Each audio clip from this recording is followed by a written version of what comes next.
descansandito un minuto del programa sobre el amor que estuvo maravilloso, señoras y señores. Y ahora vamos a continuar con nuestro espacio Tertulias de la Sexología con la licenciada Mari Sánchez. Aquí estamos, ya está por ahí cerca, pendiente de la transmisión. Me pasa, doctora, que estábamos terminando el otro programa y ya estamos ahora con ustedes. Nos pasamos dos minuticos, 3 minuticos, pero ya estamos con ustedes. Bienvenidos todos a los que llegan a nuestra sección de la lujuria, iba a decir, las tertulias de la, la, la tertulia de la... ¿Qué dije yo?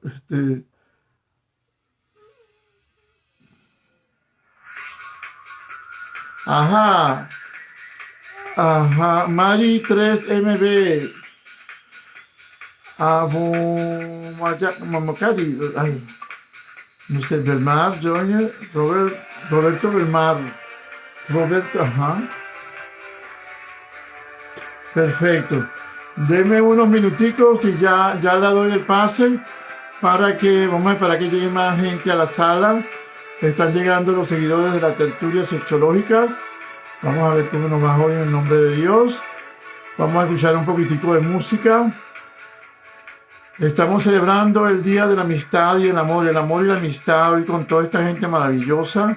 Estuvimos haciendo ahorita un programa sobre el amor con la doctora Juana Frontera, Silvia Rosales y la doctora Olga Requena, que nos lo hizo desde su hogar con su esposo y toda su gente bella. Aquí está llegando mucha gente chévere. Hola Livia, buenas noches, ¿cómo estás? Está llegando muchas personas, doctora, gracias a Dios, a nuestra tertulia de todo lo que ya se van a convertir en costumbre todos los martes a las 7 de la noche. Gracias a esa impresionante labor que usted tuvo la semana pasada. Parece mentira, ya pasaron muchos días. Pues nada, hoy nos tocó reunirnos otra vez porque usted impactó a mucha gente, le gustó su manera de hablar, su manera de decir las cosas, su manera de explicar las situaciones y la gente se lo entendió, lo atendió como debe ser. Sigue llegando gente, Carmen Mengual, o paramos, bienvenida, gracias por estar con nosotros, Javier Joinet, bienvenidos. Vamos a bailar un poquito para mover el aparato.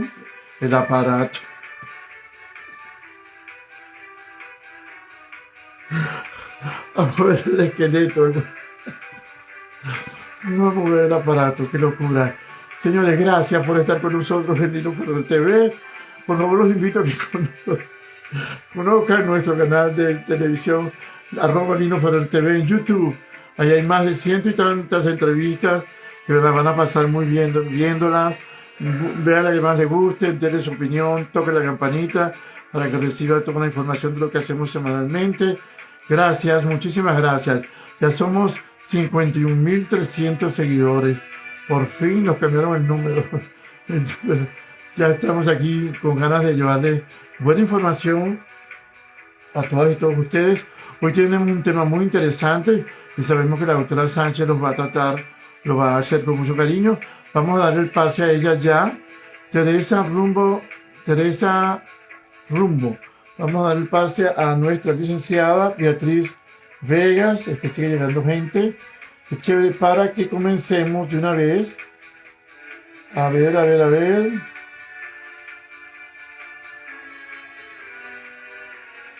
Licenciada Mari Sánchez, nuestra licenciada en sexología. Ay, esto se pone bueno.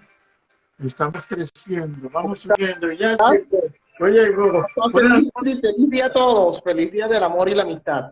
Y del sexo también, ¿no? Como tú decías, Liv. Feliz día del amor, de la amistad y la sexualidad y la lujuria, como tú decías también. Ese fue un lapsus linguis, diría Freud. Se me salió, doctora.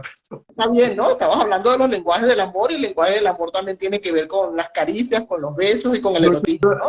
Por favor, bájate un poquito el teléfono porque te está tapando todo lo que es la barbilla, la quijada, todo.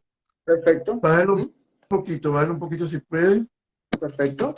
Ahí estamos muy bien, ahí está. ¿Cómo Doctora, está? bienvenida, felicidades para usted también, un abrazo grande, gracias por su amistad, aunque ha sido poco tiempo que nos conocemos, pero el hecho de que nos esté aquí apoyando y enseñando y enamorando a mucha gente. Y la semana pasada, las personas que estuvieron en el live estuvieron felices, felices de su conversación, de su planteamiento. Les gustó todo, su ímpetu. Y ojalá que esta noche tengamos, y todas las noches tengamos el mismo éxito.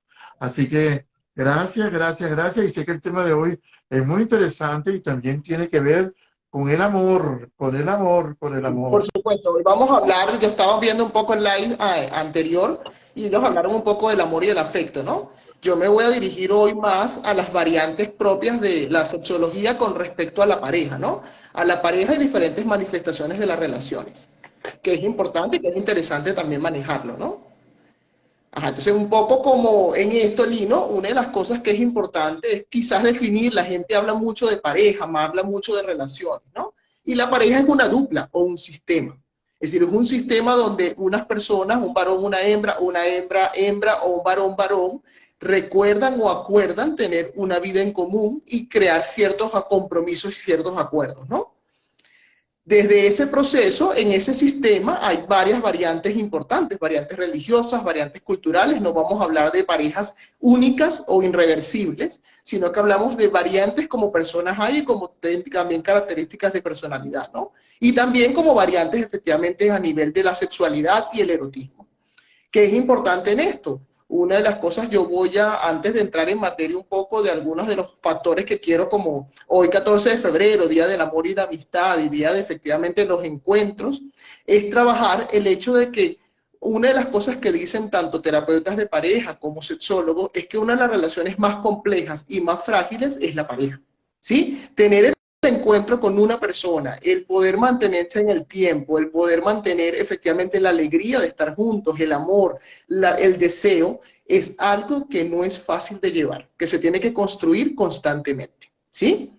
En ese proceso, un poco, ¿qué es importante? Por ejemplo, una de las cosas que dice la terapia familiar interesante, nosotros podemos pelearnos con nuestra madre, pero esa persona no se convierte en nuestra ex mamá. Es decir, yo puedo dejar de hablar con mi madre toda la vida, pero nunca puedo decir que es mi ex mamá o un hermano o un familiar. En cambio, en la pareja solo implica una conversación o un acuerdo o simplemente un desacuerdo para que esa persona se convierta en tu ex, ¿no? Y que esa persona ya no forme parte de tu vida.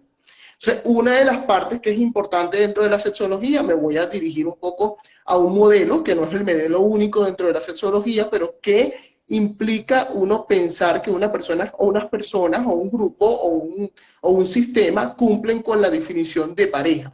La primera es el amor y el afecto. Es decir, estas personas conjugan un afecto especial, específico hacia interesarse por los intereses y por efectivamente el amor de otra persona, ¿no? Y hay una correspondencia en ese amor.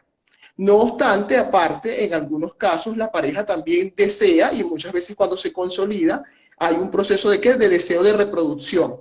Quiero prolongarme en el tiempo y quiero efectivamente también tener hijos contigo. Entonces hay otro factor que hay como otra variable que es más de carácter biológico. Y por último, que es la más importante y la que quizás efectivamente yo me voy a tratar de desarrollar hoy, a partir de que ya la componente psicológico lo desarrolló muy bien Silvia y los invitados que tuviste anteriormente, el ejercicio de la función sexual. Si yo quiero llamarme pareja, efectivamente empiezo a entender que yo con esta persona tengo unas prácticas específicas que me gustan y que yo quiero mantener en el tiempo y que efectivamente hacen que yo me sienta feliz y que encuentre placer, lujuria, un poco lo que tú decías, ¿no? Es decir, tú puedes tener, porque en algunos casos, Lino, yo puedo sentir afecto por alguien y permanecer y querer que esa persona permanezca mucho tiempo en mi vida, pero simplemente es un amigo. Pero con la persona, la diferencia entre el mejor amigo y la pareja, o efectivamente ese hombre que a ti te gusta, es que con el amigo lo quieres, lo adoras, compartes mucho tiempo juntos, pero no quieres tener sexo. No quieres tener el ejercicio de la función sexual. ¿Sí? Entonces, una de las cosas que es importante en este proceso es entender que el ejercicio de la función sexual necesita también de ciertas técnicas, de cierto proceso de crecimiento, porque si no caemos en algo que es uno de los jinetes del apocalipsis, de las relaciones de pareja y del erotismo y la lujuria, que es la monotonía sexual.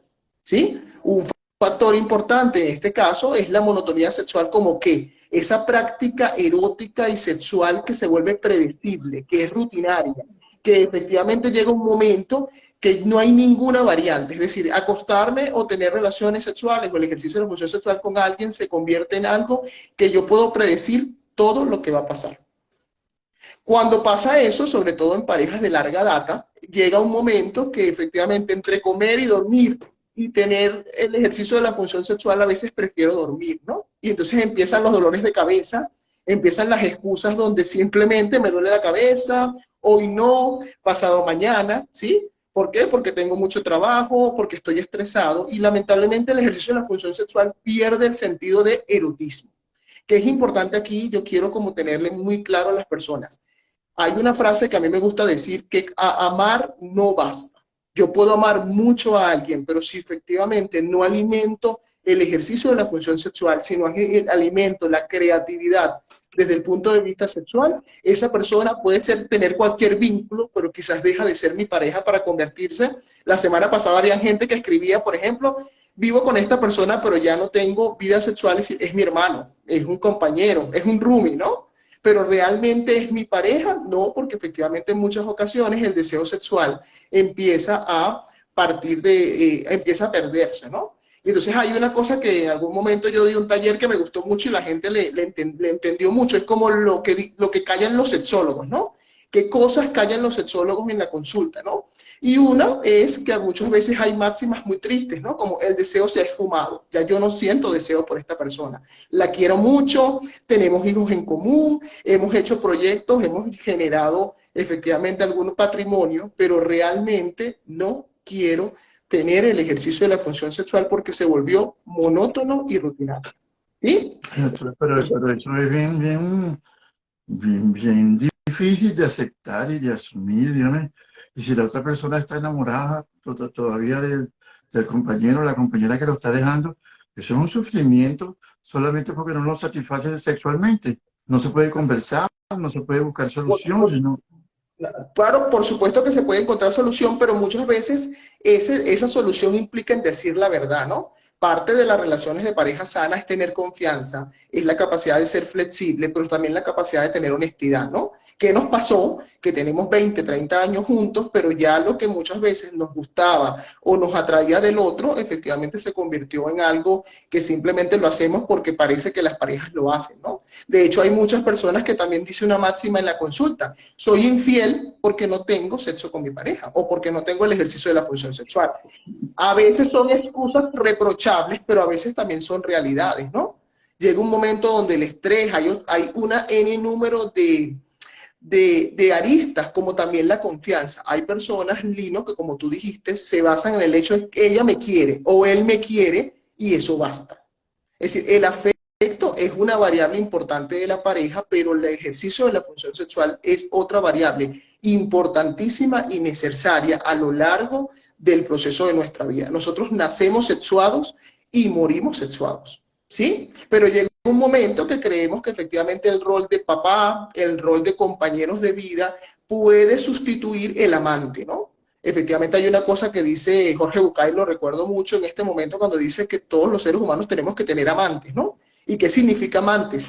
Aficiones, situaciones que nos hagan sentir felices, ¿no? Y parte del erotismo, mucha gente cree que erotismo solamente es igual al hecho efectivamente de que tengo una expresión específica de la sexualidad. El erotismo implica muchas prácticas, implica el quererte, implica el amor propio, implica sentirte deseado. Es decir, por ejemplo, pasa mucho en las técnicas de la comunicación social con respecto a las propagandas, es decir, que utilizamos para nosotros despertar en muchas ocasiones el deseo de comprar un producto.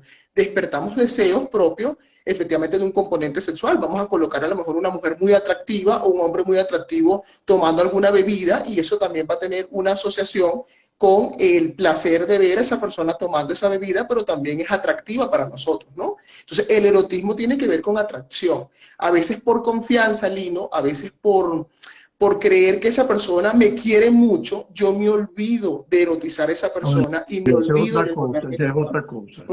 Ya es otra cosa que no alimente la relación, ¿no?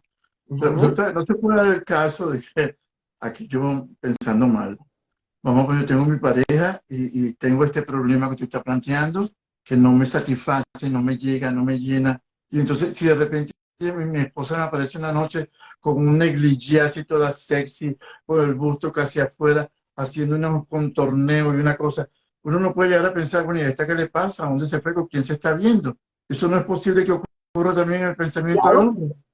por supuesto, y de hecho ahí es donde empezamos a modificar y entender que a veces efectivamente esto que esta persona está haciendo algo que en la sexología se llama modificación del guión erótico.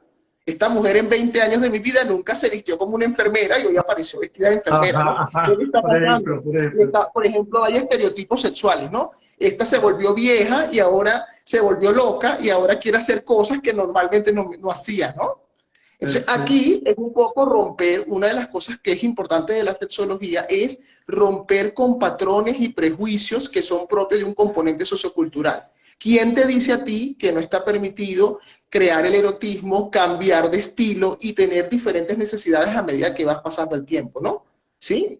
Entonces, este guión erótico donde nosotros lo modificamos y el factor sorpresa aparece, nos permite volver a interesarnos y empezar a darnos cuenta que podemos crecer con respecto al ejercicio de la función sexual y a las prácticas, ¿no? Y allí entra otro elemento, el entrenamiento en la creatividad erótica. Si nos aprendemos a ser creativos y creemos que solamente nos quiere, pero me pasó una vez, Lina, que yo estaba en una terapia de pareja y una de las cosas que decía el esposo, efectivamente asociado de posterior a una infidelidad, él decía, mira, tú me pareces una mujer hermosa, pero llegó un momento que tenemos 10 años juntos y siempre tener sexo contigo es estar vestida efectivamente con una pijama de Hello Kitty que no genere en mí ningún deseo sexual.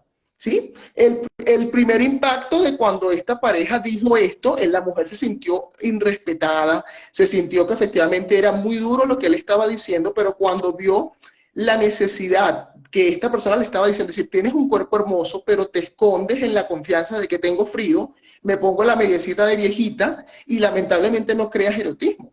Entonces allí el problema no era que te dejé de querer, sino que las prácticas del erotismo, los guiones que siempre estoy utilizando, son tan predecibles que no despiertan el deseo sexual. Es decir, los seres humanos necesitamos cambios, las personas estamos constante cambio, igual que nuestro ciclo vital, como nosotros cambiamos, Lino, por ejemplo, te puedo poner un ejemplo. Tus deseos o tus aspiraciones cuando tenías 20 años no son las mismas de cuando tienes 50, 60. Del mismo modo que tus intereses y tus deseos y tus satisfacciones, por ejemplo, profesionales, espirituales y emocionales son diferentes, también las sexuales. Es decir, una de las cosas que son errores de concepto con respecto a la sexualidad es creer que nuestras necesidades y nuestras aspiraciones no van cambiando con el tiempo.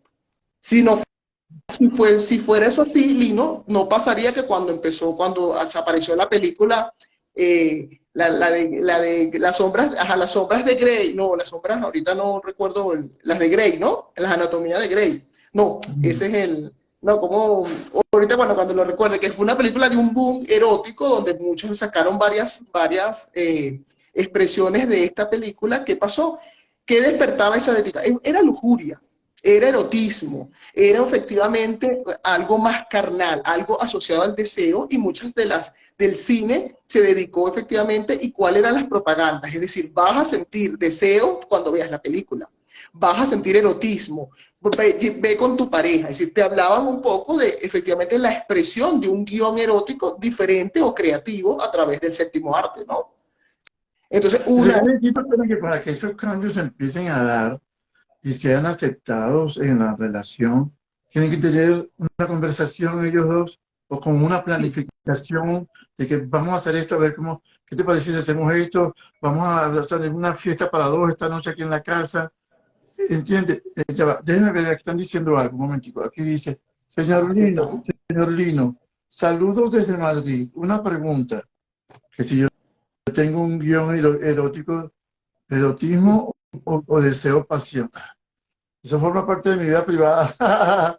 Entonces, claro, la idea es que sí, mira, Lino, hay una cosa importante, yo sí le voy a responder, todos tenemos en algún momento un guión, todos efectivamente a medida, no es lo mismo haber tenido una pareja de muy larga data a parejas efectivamente que han sido personas que todavía no han querido establecerse porque efectivamente no han encontrado el factor afecto y el factor compromiso como criterio y en ocasiones efectivamente tengo prácticas sexuales con personas específicas a lo largo de mi proceso. En muchas ocasiones los guiones cambian de acuerdo a la persona también con la cual yo intercambie, ¿sí? Pero en parejas de larga data, en ocasiones, es decir, nos olvidamos de hablar acerca de sexualidad, nos olvidamos de hablar de creatividad.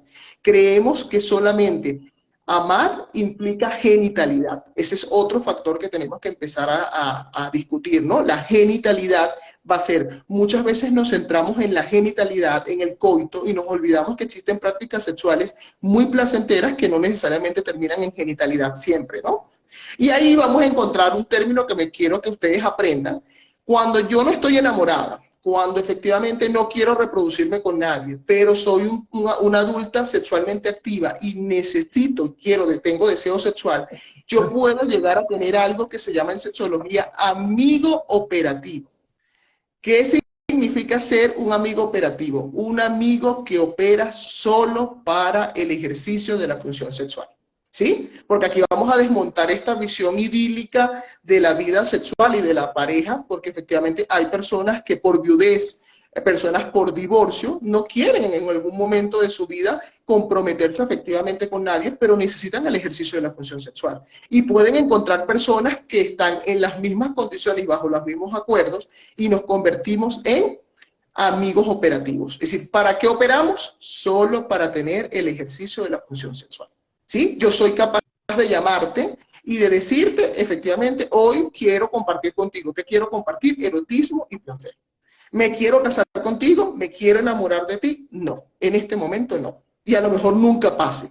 Pero soy capaz de mantener una vida sexual activa porque mis condiciones ahorita espirituales, psicológicas y afectivas no están dispuestas para yo tener una relación de pareja estable o de larga data. Otra persona. Eso a mí no me parece, bueno, yo no soy ningún santo, no, yo no soy San Lino, ¿no? Pero yo he visto, inclusive en películas, de repente vienen y se acuestan, se arrebatan en aquella cama, y chao, chao, chao, chao, y después se levantan tú por tu lado, yo por el mío, chao. ¿Qué es eso?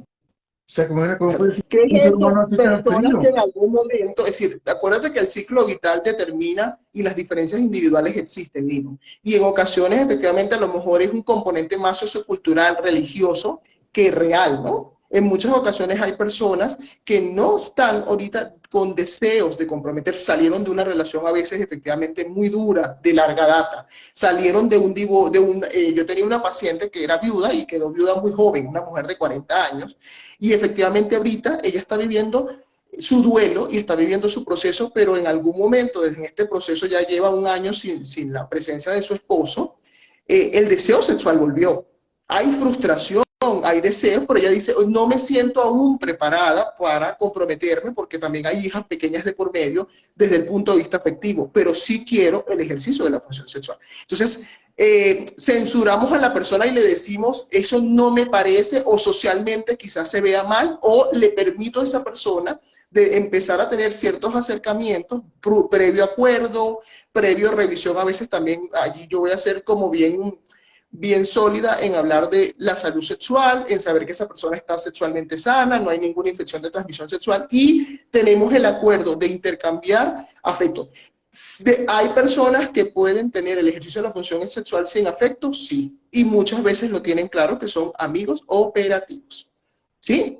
Hay personas que dicen, más nunca en mi vida me quiero casar porque tuve un matrimonio de 30 años, pero quiero seguir teniendo una salud sexual. Está permitido en los amigos operativos. ¿Sí? Entonces, en muchas ocasiones, Lino, la idea es que nosotros entendamos que la sexología amplía un poco, hay algo que se llama la variante fisiológica, es decir, nosotros variamos en la medida que hay seres humanos y llegamos a acuerdos, que es lo importante en un sistema que nosotros establecemos, que a lo mejor simplemente es del ejercicio de la función sexual, que los dos estén claros hacia dónde van. Ojo, una pregunta que tú me podrías hacer. ¿Hay amigos operativos que terminan teniendo una relación estable? Algunos casos pasan, en otros no. Y ambas variantes están bien, ¿sí? Eso es importante que lo tengamos en cuenta. Ambas variantes en la cual yo puedo tener un amigo operativo, pero en ocasiones efectivamente terminar enamorándome perdidamente y esa persona también de mí, pueden pasar, pero en otros casos igual. Existen etapas de las relaciones de pareja o de crisis matrimoniales, Lino, donde uno dice, no te quiero, no me siento bien contigo porque tenemos diferencias en pareceres, en intereses, pero el ejercicio de la función sexual contigo funciona. Entonces, mientras pensamos si nos terminamos divorciando o si efectivamente terminamos arreglando los problemas, sigo en el ejercicio de la función sexual. En ese momento esa persona es un amigo operativo, ¿no? Entonces, ¿qué es Dice, importante? aquí, la salud sexual, la salud sexual, hay matrimonio donde hay amigos sexuales o acuerdos sexuales son comunes en Madrid. O sea que son parejas, pero tienen su relajito con otra persona. Es lo Claro, que entiendo. eso habla un poco de algo que se llama un poco el entrenamiento en este enriquecimiento del plan erótico, ¿no? Existen y ahorita hay en boga muchos aspectos que a veces son desafiantes si no lo hablamos claro. Cuando una pareja te dice, estoy aburrida de ti y quiero probar con otras personas. Quiero ir efectivamente a otro lugar, queremos hacer intercambio de parejas, quiero incluir dentro de las variantes de la pareja un trío, que es importante saber que si hay problemas reales en la relación que son mucho más allá del aburrimiento y la monotonía, este cambio impulsivo puede generar más crisis y más dificultad. ¿Sí? Porque a veces es una sola persona de la pareja que me dice, si no me dejas hacer un trío o si no vamos a tal lugar, yo te dejo. O sea, esta persona no está accediendo porque realmente le parece interesante esta variante, sino que está siendo coaccionada porque si no lo hago, voy a perder el amor de mi vida. ¿Sí? Si no lo hago, voy a quedar divorciada y voy a perder más. Entonces, llegan muchos aspectos que es importante y son consultas de interés sexológico para yo hacer variantes en el proceso del guión erótico, incluir terceros de por medio, debo estar consolidado como pareja y saber cuáles son los aspectos importantes y cuáles son las motivaciones por las cuales, por ejemplo, tuve en algún momento una paciente, Lino, que ella me dijo que efectivamente ella le llamó la atención el tema de los tríos, pero ella lo quería hacer primero, es decir, ella quería tener efectivamente el ejercicio de la función sexual debidamente consensuado con la presencia de su esposo y otra persona que ellos previamente iban a acordar. ¿Qué pasó? El esposo se negó a eso y efectivamente dijo que, sí, que él tenía que hacerlo primero con una mujer. Posterior a la experiencia efectivamente de ejercicio de la función sexual con otra mujer y su pareja, él, cuando ella le pidió que fueran efectivamente a hacer la variante con otro hombre, él le dijo que él no estaba de acuerdo y que él no se iba a sentir cómodo. Y ¿Qué entonces, detonó eso en la pareja? Claro, porque entonces ahí tú vemos que en ocasiones no va a haber equidad, que es propio de un proceso de una relación de pareja saludable. Debe haber negociación del poder y debe haber equidad. Lo que es bueno para el pavo, es bueno para la pava. ¿Sí? Si y estas nosotros parejas que acordamos, duran 30, 40, 50 años de casado, ¿cómo lo logran? es decir, en muchas ocasiones, lamentablemente, lo que han sumado son años, pero no han sumado crecimiento muchas veces desde el punto de vista sexual o afectivo. A veces la confianza de que alguien me quiere, hay personas o expresiones que son muy duras, ¿no? Tenemos 50 años, pero ya somos como hermanos, ¿no?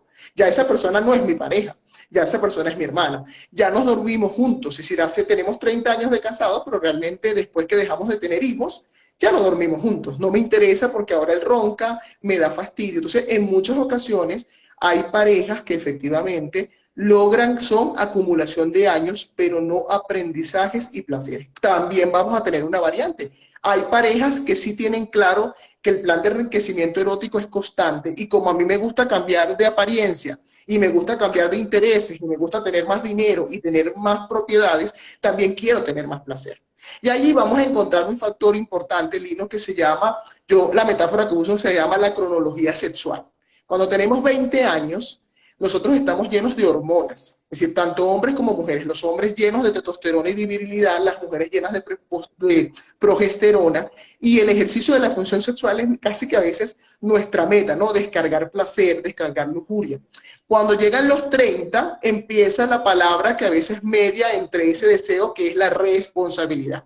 Me quiero casar, quiero tener hijos en ocasiones, quiero desarrollar una carrera, entonces la vida sexual ya no es en ocasiones tan prioritaria como es a los 20.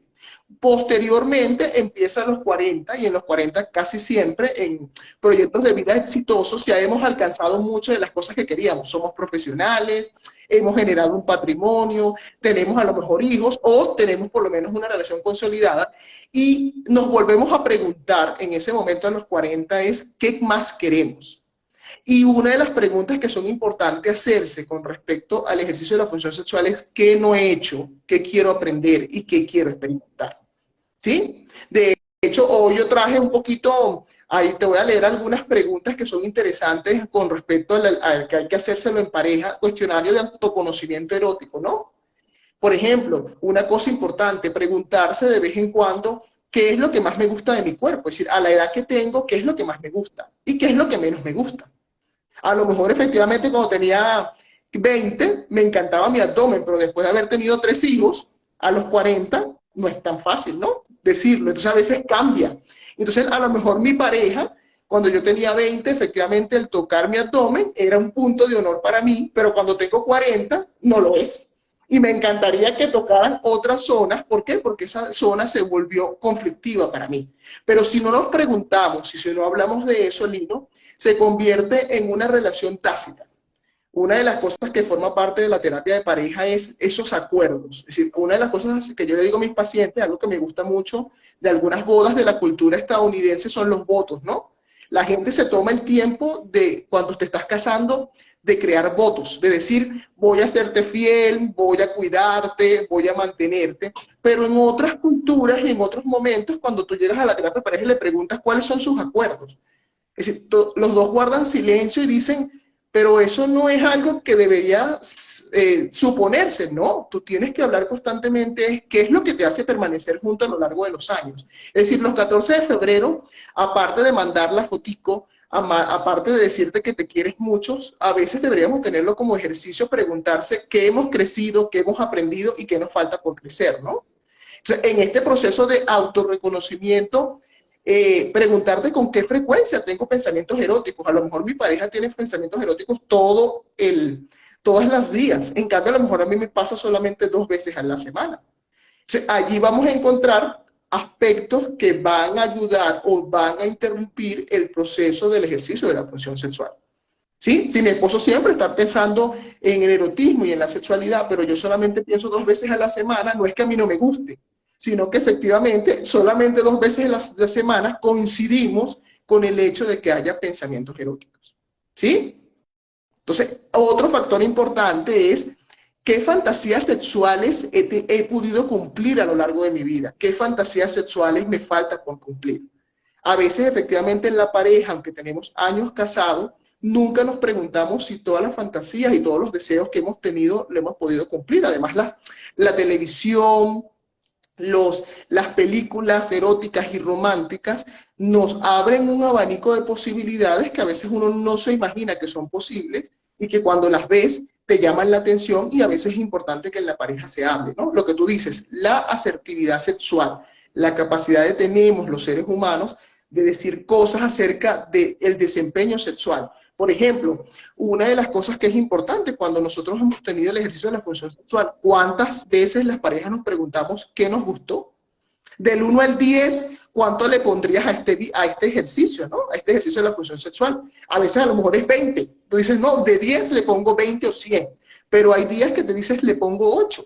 Entonces, la capacidad de preguntarte, es decir, ¿por qué le colocaste 8? ¿Qué faltó? ¿O qué efectivamente te hubiese gustado que se incluyeran? Son aspectos importantes para modificar el guión y mantener el crecimiento en el deseo sexual. Por ejemplo, cuando tenemos 20, Lino, tenemos una creatividad impresionante en la década de los 20 para tú llevar y para tú ir efectivamente a un hotel, a un apartamento, a algún lugar alejado con tu pareja. Tú tienes creatividad, ¿no? La llevas a comer, pasan momentos. Perdón que le haga una pausa un momentico. Le voy a mandar un mensaje a este señor llamado Carlos Sánchez. Le voy a agradecer que evite los comentarios que está haciendo porque si no lo vamos a sacar del live y lo vamos a bloquear. Por favor, respete que la doctora está hablando de algo muy en serio. Usted respete la conversación, la información que nos están dando. Si no le interesa, sálgase, pero no la dañe. Se lo agradecemos de todo corazón. ¿Ok? Continúe, doctora, disculpe. Ajá, entonces un poquito el hecho efectivamente aquí está asociado al el hecho de crecer como parejas y crecer como personas. Hay una cosa que, por ejemplo, yo recuerdo mucho de Silvia, que ella a veces lo dice en la terapia de pareja, que es importante. No es lo mismo yo ser una persona consecuente, una persona efectivamente disponible y especial con todas las personas que a mi alrededor, que tener características específicas con mi pareja que me hacen que yo tenga deferencia. ¿Qué es la deferencia? Ese trato especial, ese trato exclusivo que en muchas ocasiones, no solo en el componente sexual, sino en el componente afectivo.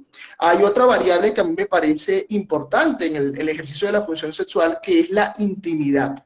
La gente a veces asocia intimidad igual al ejercicio de la función sexual. Y la intimidad implica intimidad también afectiva, intimidad emocional, intimidad de ocio y recreación. En ocasiones, efectivamente, nosotros perdemos la capacidad de preguntarnos y efectivamente intercambiar con nosotros, con nuestras parejas intereses, ¿no? Es decir, cosas que efectivamente que vamos pasando el tiempo, que van pasando experiencias en nuestra vida, queremos crecer y queremos efectivamente experimentar. Y en muchas ocasiones, Lino, lo que se pierde en las relaciones de pareja, es decir, se hace el coito a lo largo de los años, pero se pierde intimidad afectiva. Dejamos de hablar, dejamos de conversar, dejamos de preguntarnos cosas acerca de nuestro placer, y nuestro placer no solo desde el punto de vista sexual, nuestro placer afectivo y el hecho de ir creciendo juntos. Por ejemplo, hay una etapa importante en la vida de las parejas cuando hablamos de ciclo familiar de pareja que está asociada a el nido vacío. ¿Qué significa el nido vacío? Cuando ya efectivamente crecimos, nos reproducimos, criamos hijos y estos se vuelven adultos y se van, ¿sí? ¿Qué hacemos? ¿Qué hacemos efectivamente posterior al hecho de que nuestro rol de padre cesó o por lo menos se disminuyó en gran proporción y ahora entonces nos volvemos a mirar como pareja y nos damos cuenta que perdimos a lo largo de los años intimidad afectiva? Por ejemplo, lo que tú decías en la hora anterior, el hecho de no cambiar de ambiente, el hecho de no buscar salidas, cenas románticas, el hecho de que en muchas ocasiones siempre el ejercicio de la función sexual se limitó porque estamos casados al hecho de estar en casa, ¿sí? Y no nos damos la posibilidad de hacer viajes románticos, viajes de reencuentro, ¿sí? Caminatas efectivamente caminatas novedosas o experimentar nuevas experiencias como pareja ya adulta, ¿sí? Y adulta madura. Entonces, en ese proceso, una de las cosas que es importante es que muchas veces lo que pasa en el tema de la sexología, Lino, es la falta de información. La gente cree irremediablemente que cuando estamos hablando de sexo, de placer y sexualidad, vamos a irnos a los prejuicios y a los temas asociados a que, wow, hablar de sexo es malo. Hablar del ejercicio de la función sexual es lujurioso o efectivamente esconde un contenido simplemente perverso, ¿no? Sino más bien el ejercicio de la función sexual y la sexualidad está asociado a crecer juntos, a entender que los intereses de nosotros van cambiando a lo largo de los años. Cuando tenemos 60, efectivamente a lo mejor estamos ya en retiro también desde el punto de vista del trabajo y estamos haciendo solamente actividades propias de nuestros gustos. ¿Por qué el ejercicio de la función sexual? ¿Por qué la práctica sexual que ya quizás no está orientada a la genitalidad? Ese es otro factor importante, ¿no? El órgano más grande del cuerpo es la piel y es el órgano per se de la sexualidad, ¿sí? Por la piel nosotros podemos experimentar grandes placeres y grandes intercambios de intimidad afectiva y emocional que llenan nuestras vidas a lo largo del proceso, ¿sí? El agarrar la mano de alguien en algún momento tiene a veces más intimidad que el hecho de efectivamente acostarse con alguien, ¿no? Y este proceso es importante que lo entendamos, es decir, parte del cambio del protocolo, un poco efectivamente el protocolo erótico está asociado a empezar a crecer y reconocernos como personas, y reconocernos como personas integrales, que no somos simplemente genitalidad desde el punto de vista de la sexualidad, somos personas que necesitamos afecto y que el placer tiene diferentes aristas. Por ejemplo, hay personas que en algún momento por operaciones, por efectivamente la presencia de una discapacidad, uno de los componentes que queda como activo es efectivamente el oral asociado a besos, a los labios, ¿no? Un poco lo que hablábamos la semana pasada del mes. Entonces ya, por ejemplo, ejemplo, la genitalidad por una discapacidad temporal no puede ejecutarse, pero un beso efectivamente intercambia afecto, intercambia placer del mismo modo que lo puede hacer el coito, ¿no? Entonces, en el caso, por ejemplo, que tú me decías, Mari, la semana pasada, las disfunciones sexuales, ¿no? Donde empiezan a fallar, donde hay, por ejemplo, aspectos asociados a la eyaculación precoz o la eyaculación rápida, el hecho asociado al vaginismo, por ejemplo, en algunas ocasiones el vaginismo es el dolor constante y recurrente en el momento de la penetración que pasa muchas veces por un componente biológico en las mujeres, ¿sí? La disfunción eréctil son aspectos que muchas veces por la falta de desinformación acerca de la sexología, nosotros decimos ya no somos seres sexuados, ya no podemos hacer nada con respecto al sexo porque una parte de mí no está funcionando bien. Y parte del proceso de entrenamiento desde el punto de vista de las terapias sexuales es entender que la genitalidad no es el único medio para hablar de placer, ¿sí? No sé si hay algunas preguntas ¿Usted ha visto alguna pregunta? No, no he visto una pregunta. Han estado calladitos hoy. Voy a decir, doctora, se dice, se comenta, se habla mucho de que ahora en esta época las personas de 60 ya no son consideradas de la tercera edad. Por supuesto. Las personas de 60 son bien activos sexualmente en adelante, porque las personas están en ejercicio, trabajan. Hay mucha gente de 60 años que se ve jovencísimo. Claro. ¿Qué pasa entonces en ese entorno con las personas? Ay, perdón. Hay prejuicios propios efectivamente de edad, es decir, los seres humanos por prejuicios más estereotipos sociales, y es algo que se llama estereotipos sexuales, nosotros también desexualizamos a las personas de acuerdo a la edad, ¿no? Por ejemplo, hay un autor que es un sexólogo especialista en la adultez efectivamente prolongada que dice que cuando un hombre de 60 mira con deseo a una mujer en la calle, nos dicen que dejó de ser efectivamente deseo, el deseo de los 20 para concebirse en lascivia, ¿no? Es decir, el viejo verde. Porque un hombre efectivamente tenga deseo sexual, es decir, todavía experimente fantasía a los 60 o 70, consideran que el viejito es un viejito verde y que efectivamente nosotros no deberíamos sentir deseo. Por ejemplo, este aboga también que una mujer expresamente en una red social diga que con 60 y 70 años es sexualmente activa, es considerada ya una perversa. Esta abuelita debería estar cuidando a sus nietos, ¿no? Esta señora debería estar en un ancianato y no hablando de sexo, ¿no? Entonces, una de las cosas importante es darnos cuenta que la sexualidad muere con nosotros y esos son prejuicios propios de un componente sociocultural. Muy bien, muy bien. Aquí están haciendo, dice doctora, pregunta para la difusión eréctil, pero no sabe la pregunta. Decirlo un poco, es importante, por ejemplo, en el caso de la disfunción eréctil, mientras él hace la pregunta, la disfunción eréctil, hay una cosa que efectivamente la gente conoce poco, del mismo modo que en ocasiones nosotros hablamos de la menopausia o el climaterio en las mujeres a partir de los 45, 50 años, los hombres también experimentan una disminución en ocasiones de la testosterona a lo largo de su vida y se considera el climaterio masculino, ¿no? Hay muchas andropausia, ¿no? La andropausia.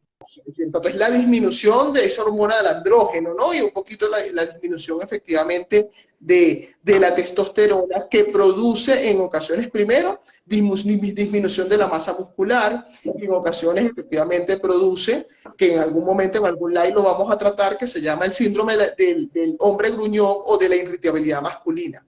Muchos de los cambios del humor que tienen muchas mujeres durante la menopausia también los hombres experimentan cuando hay una baja o una desregulación hormonal. Y eso produce en ocasiones un componente fisiológico real, que es una falta de respuesta o una erección efectivamente, en algunos casos muy, muy disminuida o automáticamente inexistente. Si muchos, efectivamente, hombres supieran que del mismo modo que las mujeres tenemos control ginecológico, desde que efectivamente vamos creciendo, los hombres deberían también tener un control urológico constante para prevenir la aparición temprana de la andropausia. Hay hombres que en ocasiones, efectivamente, ¿sí? Aquí dice, mi expareja me dejó por disfunción eréctil y no me da pena decirlo. Sí, esto es un componente importante, Lino. Cuando nosotros nos basamos en la genitalidad, llega un momento que cuando aparecen los desafíos de la disfunción eréctil o la resequedad vaginal también en algún momento de la vida de las mujeres, en muchas ocasiones las personas dicen, no puedo con esto porque se murió. Este hombre ya no sirve o esta mujer efectivamente dejó de ser atractiva. Cuando existen ahorita actualmente muchos tratamientos actualizados desde el punto de vista efectivamente médico, a través de urólogos, a través de médicos sexólogos. Eso es importante la diferenciación conmigo. Yo soy psicóloga, pero estoy más orientada a la orientación sexológica, pero existen médicos sexólogos que pueden encontrar causas biológicas reales que determinan la disfunción eréctil y que pueden tener mejoría. No es solo la pastilla o yo simplemente autoadministrarme una cantidad de pastillas específicas porque me lo dijo mi papá o porque me lo dijo un amigo. Hay que buscar la atención efectivamente formal de un especialista en el área, sea un urólogo o un médico de profesión sexólogo, que nos facilite a darnos cuenta cuáles son las causas de la disfunción eréctil. Muchas veces las causas son netamente orgánicas. Si yo atiendo los elementos asociados, aspectos hormonales que son debidamente tratados por un médico facultado para eso, la respuesta sexual vuelve. En otros casos hay una pequeña disminución de la erección, pero empieza un componente mucho más ansioso y un componente psicológico, donde como una vez fallé o una vez efectivamente no hubo erección y mi pareja me dijo que ya no servía, automáticamente esta persona genera un estímulo adversivo a las situaciones asociadas al ejercicio de la función sexual, y cada vez que efectivamente voy a enfrentarme a una nueva pareja, trato de mentalmente controlar una erección y la respuesta sexual no aparece. Entonces hay también tratamientos propios de este proceso para entender que la disfunción eréctil existen múltiples causas que pueden ser tratadas. Ya las personas, por ejemplo, en algún momento, en los últimos años, Lino, hay algo que apareció que se llama las terapias de choque. ¿Sí? Las terapias de choque, ¿qué son? Son pequeñas estimulaciones eléctricas debidamente facultadas por un aparato creado para eso, donde hay unas pequeñas estimulaciones en el pene, y automáticamente en algunos casos, efectivamente en personas adultas de adultez prolongada, empiezan a generar respuesta sexual nuevamente. Pero ¿de qué depende que me haga un tratamiento u otro? De una evaluación completa y sostenida por parte de un examen físico, un examen hormonal por un urólogo o un médico sexólogo facultado para trabajar con este proceso. ¿Sí? Las dos preguntas que hay por acá. Una, que si un joven puede tener disfunción eréctil, y lo otro, que si el alcohol puede influir en esa disfunción eréctil. Sí, de hecho el alcohol, importante para que ustedes lo sepan, el alcohol y efectivamente cualquier psicofármaco y la farmacodependencia y el dependencia de algunas sustancias como el alcohol es un depresor del sistema nervioso central. Habrán personas que en algún momento con un abuso sostenido de alcohol van a presentar distorsiones y disfuncionalidad con respecto al ejercicio de la función sexual. En el caso de una disfunción sexual temprana también puede padecer, y hay componentes en ocasiones psicológicos y traumáticos que determinan la aparición de una disfunción eréctil, que no es un pasamiento más orgánico, sino efectivamente psicológico. Por ejemplo, yo tuve en algún momento un paciente que él fue abusado sostenidamente por su padrastro durante 10 años, y cuando él se volvió un adulto y efectivamente trató de ejercer el ejercicio de la función sexual, fue al urólogo y efectivamente no encontraron ninguna causa orgánica por la cual no había erección. Y el urólogo muy responsablemente, posterior a hacer todos los exámenes debidos, le dijo, mira, aquí yo creo que hay un componente traumático que está obstaculizando tu respuesta sexual, es hora que vayas efectivamente a un especialista y trabajes. ¿Qué cosas empezamos a asociar? Hay algo que en psicología propia se asocia a esto que se llaman un poco el trauma psicológico. En muchas ocasiones produce un bloqueo afectivo, un bloqueo relacional y un bloqueo efectivamente y algunos sistemas de creencias limitantes. Y él me decía que cada vez que él se iba a aproximar a una mujer, recordaba un poco el evento traumático de los constantes abusos de su padrastro, y una de las palabras que le dijo uno de sus tíos cuando se enteró del abuso es, ya tú no eres hombre. Como te pasó eso, tú dejaste de ser hombre y ya efectivamente eres un homosexual. ¿Qué pasó? Que esas palabras calaron tanto, porque también hay prejuicios. Recuérdense que en el caso de los hombres, Lino, y forma parte de los prejuicios y de los estereotipos de género, y a veces los situaciones efectivamente propias de la cultura, donde, por ejemplo, tú le dices a un hombre a los 40 años que tiene que hacerse la revisión prostática y efectivamente al saber que tienen que hacer una evaluación a través de su ano, dicen primero muerto. Hombre que se respeta no deja que se toquen el ano. Hombre que se respeta no se deja explorar, ¿sí? Y lamentablemente eso en ocasiones le puede salvar la vida, porque en ocasiones hay un cáncer incipiente o hay alguna inflamación a nivel de la próstata que disminuye su respuesta sexual y solo con una debida evaluación y valoración médica pudieron haber minimizado la situación. Pero ¿qué es lo que preló? Un estereotipo de género. Los hombres no es importante. Si a mí me tocan el ano, si soy abusado, entonces yo dejé de ser hombre. En este caso, una de las cosas que empezamos a trabajar a nivel terapéutico es desmontar todo ese sistema de creencias, darse cuenta que el abuso por el cual fue sostenido no lo definía, ni definía su masculinidad. ¿Y qué pasó? Que cuando él empezó a sentirse cómoda, actualmente él tiene una vida sexual activa y hubo una respuesta completa del ejercicio de la función sexual y la disfunción.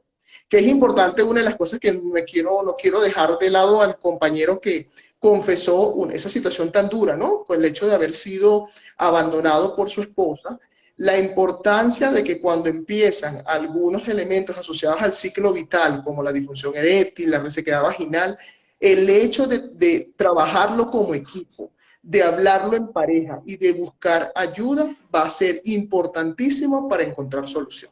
Porque es real, las personas efectivamente dicen, si ya no funciona, de hecho, muchos de los chistes que uno encuentra en Latinoamérica que está asociado, es decir, al hecho de algo que dicen es, las mujeres nacemos completas y morimos completas, en cambio los hombres, antes de morir, primero se muere. Exacto, hay una cosa que se muere primero antes de ellos, ¿no? Entonces, allí, ¿qué estamos haciendo? Estamos estableciendo una verdad a priori de que de por sí todos los hombres van a tener disfunción eréctil, todos los hombres van a tener pérdida de respuesta sexual y con la debida apoyo sexológico y apoyo médico, eso puede ser revertido. Existen muchos adelantos de la ciencia, por ejemplo, en enfermedades específicas, en accidentes. Hay personas que en un accidente automovilístico han perdido parte efectivamente de su pene y existen prótesis, ¿no? Prótesis que permite a una persona que a lo mejor tuvo una pérdida producto de un accidente poder tener de nuevo una respuesta sexual. Pero solo eso lo logramos saber gracias a ¿qué? A tener un equipo especializado y médicos adelantados con respecto al tema. Y creo que eso es Pero importante. ya tenemos que despedirnos. Por Nos supuesto. quedan 4 minutos. Solamente una acotación que hizo una persona, que ahora existe un examen de sangre que supuestamente dice si tienes algún problema en la próstata. Que de todo modo el examen dactilar te lo harían. Si existe en ese resultado del examen de sangre, habría que hacer el típico examen con el tacto por allá por donde te conté. Claro, y de hecho también efectivamente en el caso de los componentes hormonales hay una evaluación efectivamente de la testosterona y muchas veces que es fácil, que también es a través de la sangre y con un diagnóstico temprano de una baja de los elementos hormonales, de igual que nos pasa a las mujeres cuando a veces efectivamente viene la menopausia o tenemos una histerectomía temprana, que tenemos que tomar sustitutos hormonales, en el caso de los hombres también pasa. Aquí decía como para terminar una compañía que dice... hay que dejar los chistes, ¿sí? A veces desde los chistes desvalorizamos, desde el chiste en ocasiones efectivamente nos creemos dueños y señores de la risa, pero también estamos hablando de realidades que realmente suenan muy dolorosas y que realmente forman parte del proceso, ¿no? Y yo quiero un poco dejarlo como reflexión. ¿Por qué trabajar el tema de la monotonía sexual hoy? Porque es hora de que estas parejas que a veces se están sintiendo insatisfechas, estas parejas que sienten que efectivamente no se sienten bien, a veces en el ejercicio de la función sexual o ha disminuido, hay modos de efectivamente tratarlo y un modo de cambiarlo para mejorar y para seguir creciendo como pareja. Perfecto, doctora. Caramba, ¿cómo se le va a uno la hora aquí con usted rapidito? Qué perfección, qué chévere. Ahí está la doctora Silvia diciéndole maravilloso, querida. A ella le parece maravilloso lo que usted hizo. Les dice buenas noches, bendiciones a todos los que nos han felicitado por el Día del Amor y la Amistad. Gracias, pero no le podíamos responder por no interrumpir la explicación de la licenciada. Pero gracias a todos por sus buenos pensamientos, por sus buenos deseos de que la pasemos igual de bien como tienen que pasar ustedes. Pórtense bien para que en 9 meses no se vean resultados. Por favor, Exacto. por favor. Doctora, gracias, muchísimas gracias. Y si Dios permite, nos vemos el próximo martes a las 7 de la noche, Así si será. Dios quiere. Está bien, gracias. Que estén muy bien, gracias a todos, buenas noches y que sigan pasándola bien. Amén. Muchos regalos y felicidades el día de hoy. Chaito. Gracias. Chao. Y bien, amigos, de esta manera terminamos nuestras labores por el día de hoy. Buenas noches, feliz día de San Valentín. Gracias, Dilahín, por tus comentarios y tus preguntas. Gracias a todos. Yo me despido porque estoy aquí desde las 6 de la tarde y ya estoy cansado. Así que los quiero estar con mi gente, con mi familia para pasar el día de San Valentín. Gracias, gracias. Los queremos. Gracias a la doctora Silvia, a la doctora Juana, a la doctora Requena, a todos por haber hecho el programa de las 6 de la tarde. Los dos programas van a estar colgados en nuestro canal de YouTube. El de las 6 de la tarde estuvo sensacional. Véanlo porque descubren muchas cosas para el beneficio de su pareja.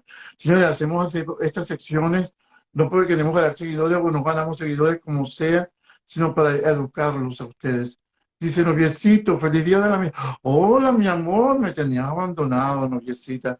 Me tenías abandonado, pero te sigo amando, como dice la canción. Feliz día para todos y todas ustedes. Dios me los bendiga.